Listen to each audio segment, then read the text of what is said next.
Hello, everybody. Welcome to PC Gaming News Daily. My name is Frenzy. Let's jump into today's stories. A lot of Avowed on the docket today as it's been reviewed and it's going pretty well as unlock times for the advanced access as well as the regular launch.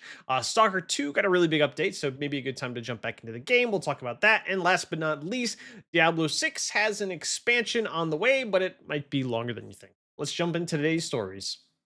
Let's kick it off with a little Avowed. The reviews have been dropping today, and so far pretty good. Honestly, with reviews, you always got to find the publications you like. I like PC Gamer. I think they tend to be pretty balanced, and with reviews, you just never know. It tends to be largely on the person reviewing it, but I try to take the collective reviews and like reviewers that I personally hold in high esteem and value their opinion more than anything else. And Avowed's doing pretty solidly, I think. Obsidian, even though some people were a little bit hit or miss on the Outer Worlds, I thought it was a solid game. Nothing to, not New Vegas, right? It's Fallout New Vegas, obviously, but a really solid game. And I'm hoping that Avowed will also be a really solid game. Something that I definitely plan to play myself. If you would like to also play it, worth noting some of the time frames. I hate this is a thing now, but this is just every game, it seems like these days. But there is an advanced access period or an early access launch time, which is today, by the way. Again, I'm East Coast US, so I apologize if I refer to things in my time, but you may just have to go and double check on your end, which fortunately very handy right here. But if you're looking to pay extra money, obviously you could have access to it potentially right now versus if you are looking to pay a more normal fee for the game. It'll be coming out on the 18th, so keep an eye out that if you're looking to play some Avowed.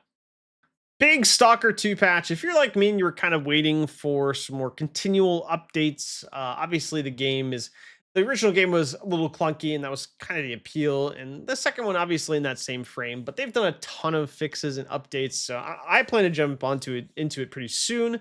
But major patch 1.2 is here. Comes with a lot of different things. I'm definitely not going to go over all this, but bug fixes, touching on some issues related to A Life, which if you're a fan of Stalker, you're probably really excited about. Some minor ones. But then a ton of balance, optimization, story fixes, and things like that going on. So this is definitely maybe a good time to jump back into the game, or maybe for the first time if you haven't had a chance. I think I will be pretty soon myself. Just a quick hitter here. It feels like the ARPG has been on the rise for some time now. Diablo 4 launched pretty successfully, I would say. And then, of course, Path of Exile 2 was a major hit as well when it released. And now we have some information here stating that Diablo 4 won't be getting its next expansion out until 2026. Again, I'm fine with that. More time to bake in goodies and maybe a new class or character type. So that should be pretty fun. But yeah, 2026 will be your next Diablo 4 expansion. Thanks so much for watching today. Again, I'm Frenzy for PC Gaming News Daily. That's really about it. Covering things up here. We're getting towards the end of the week. One note for those that make it to the end of the video: may or may not have a video tomorrow. Friday is kind of a packed day for me, from beginning to end. Got some stuff going on, so I may not get a chance to upload tomorrow. But if I don't worry. We'll be back next Monday, rearing and ready to go. So yeah, that's it. Hopefully you enjoyed this episode. Like, subscribe, comment, all those wonderful things. And as always, I'll see you next time.